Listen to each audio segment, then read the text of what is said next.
When I had my injury, I thought I cannot take it lightly and say, oh, needle prick injury, the rate of infection is very low, I will not get infected. No. I thought I might get infected. Coming to that, I really don't know. Because obviously that person was HIV positive. When that incident happened, there was no time to think about statistics. It was about me now. You know, it was scary and heavy.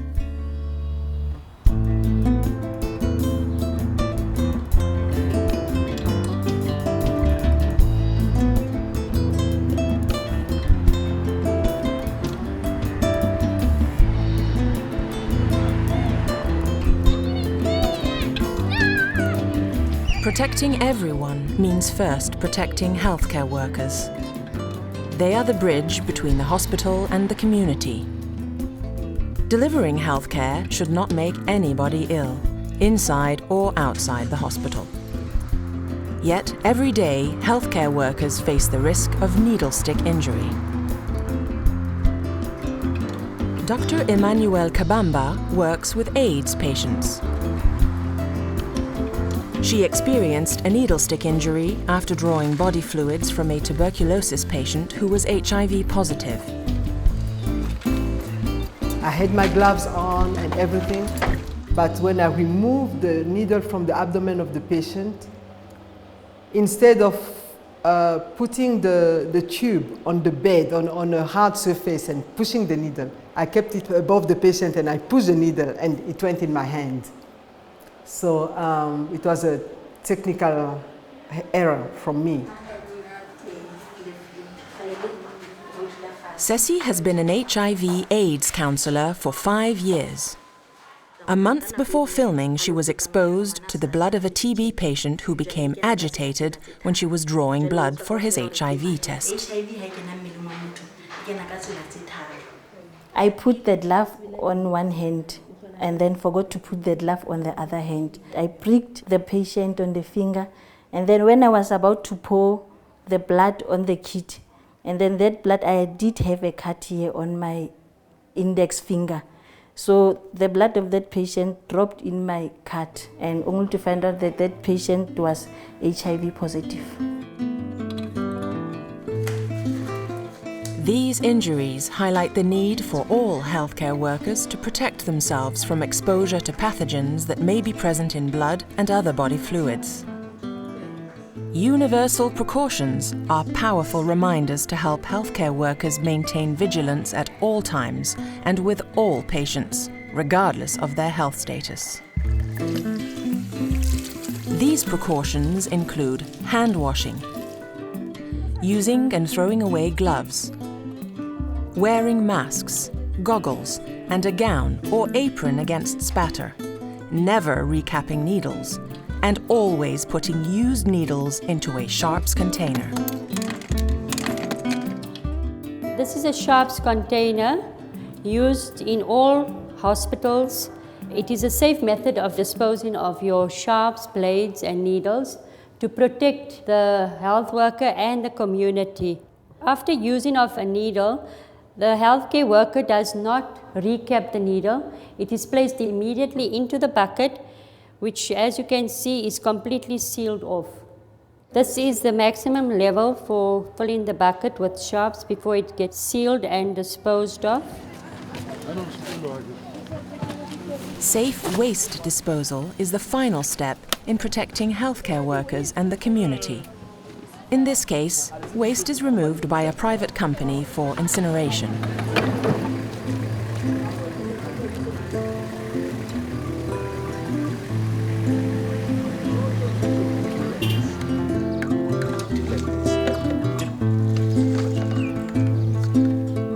Jones is a father of 2 and a nurse by profession. Can you talk to this man? He is also an active union member, committed to improving safety measures for healthcare professionals. We have implemented a campaign directed to 3 areas. Safe needle devices, 2 is immunization. We are targeting hepatitis A and hepatitis B, but also we want the institutions or Department of Health to supply what we call N95 marks for TB. You know, the schedule of HIV and AIDS, TB, they go hand in hand. But also remember, it's not only HIV and AIDS, especially on needles that are old. We've got hepatitis that are also a problem, which is why, fortunately, we've got a campaign that we are raising awareness amongst our workers of immunization of hepatitis A and B. From last year, in fact, we have been getting those immunization for our staff.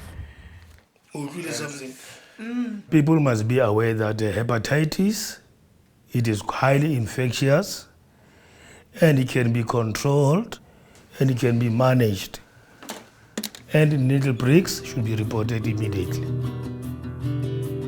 Dr. Kabamba experienced a second needlestick injury within a year.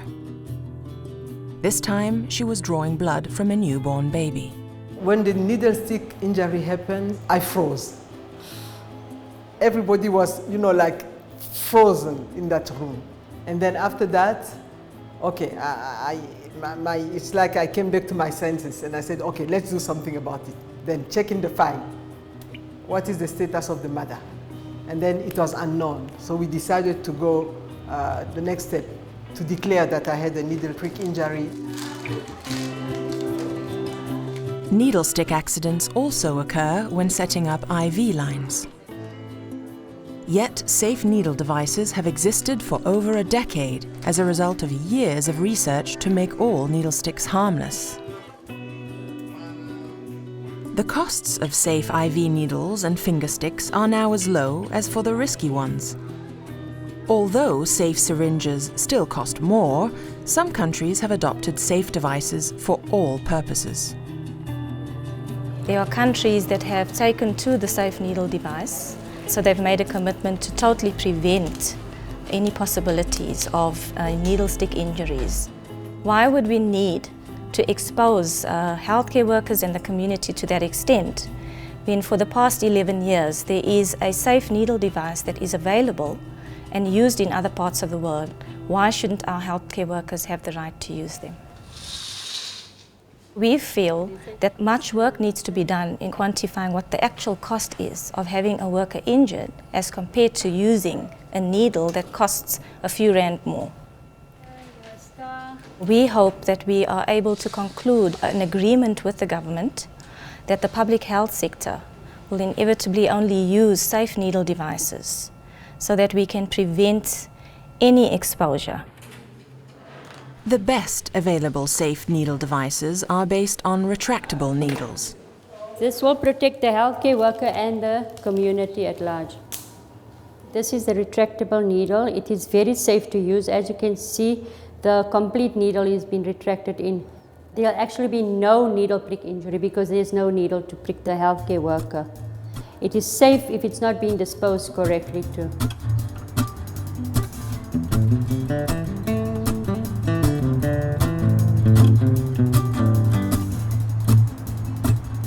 Despite the clear advantages of the retractable needle, the cost of the safe syringe is the major obstacle to widespread introduction of all safe needle devices.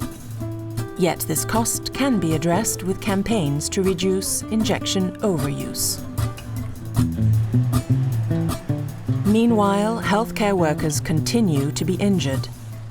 Worldwide, millions of needlestick injuries take place every year. An estimated 85,000 cases of hepatitis and 1,000 cases of HIV occur annually as a result.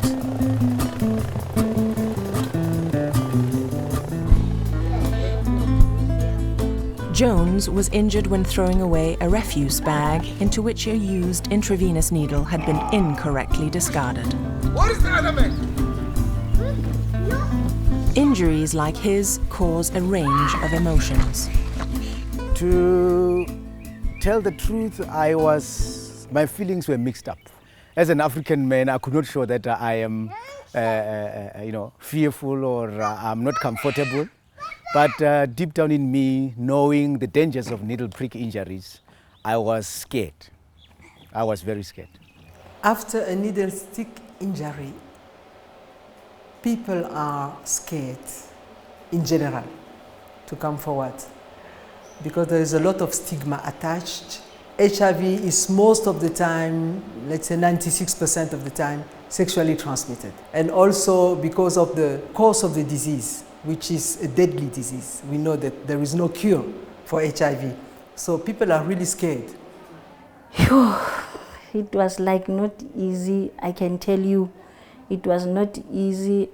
I even cried, but not in front of the patient. And then I went to my sister in charge to report the incident, and then come to the doctor. The doctor prescribed me a PEP, prophylaxis, to drink for 1 month. Post-exposure prophylaxis for HIV, or PEP, must be available for everyone working in a healthcare setting, including cleaners and waste handlers. Medication should be available on site. It is best administered within 2 hours, but before 72 hours, and taken for 28 days. Providing injured persons with counselling and continuous support is paramount. Health facilities need to review the causes of injury and make needed changes. HIV testing is recommended. Follow-up testing at 3 and 6 months makes it possible to check that the medication has worked. Compensation should be available in case the medication does not work. I'm one of the labour representatives for DENOSA, and I'm also working as an infection control officer. We usually involve in the needle prick post-exposure, and then we are always there for them. We are like supporting them all the way from through the process, from the beginning until the end. Support at home is also fundamental. A needlestick injury can have repercussions for the whole family, as well as the community at large. My wife, when I was telling her, also it was for the first time, to hear that. So it was scary for her. And we even had to go to the pastor for counseling, spiritual counseling. So it's true, it was definitely going to change completely our life. Coming to my mother, it was not difficult because, a parent is a parent. And then I knew that when I told her first, then she will comfort me. I've never thought that my husband could react badly because this is something that we've spoken about many times. What I was afraid of was that if I become positive, I didn't want to infect him. Jones is now a full-time union shop steward for Hospersa. The issue of needlestick injury is particularly close to his heart. After the incident that happened to me, I then wanted to know more. So it was also my personal decision to say, this thing can happen to me. Obviously, it can happen to somebody else. How then am I going to make sure that does not happen to somebody else? It's not that we are throwing stones at management, but instead we come and we throw also solutions, because together we can be able to do more. Together we can be able to solve problems. Together we can be able to make sure that a hospital environment becomes a conducive environment for each and every healthcare worker to feel free and to feel safe and to feel healthy. Yeah.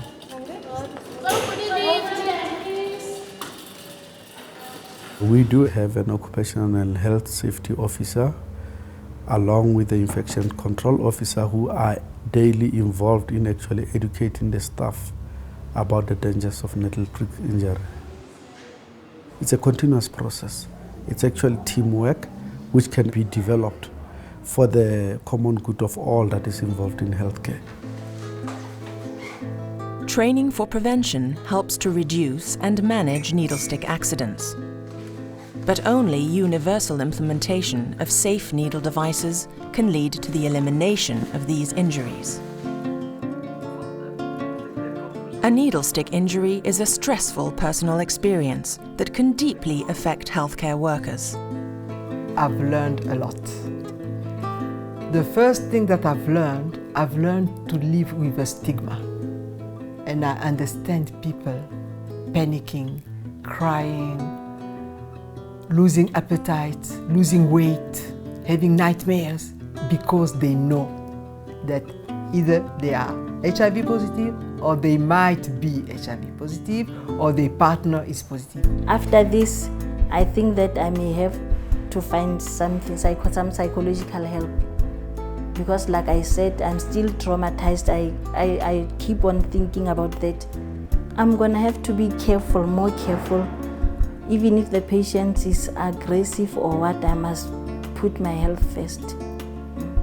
We will encourage and we will want to work with all the unions to make sure that the occupational health and safety issues are being raised for the benefit of the members, for the benefit of the community, and the benefit of everybody at large, so that the working environment or the working facilities will be conducive and will be free from all injuries that we are encountering in our working environment.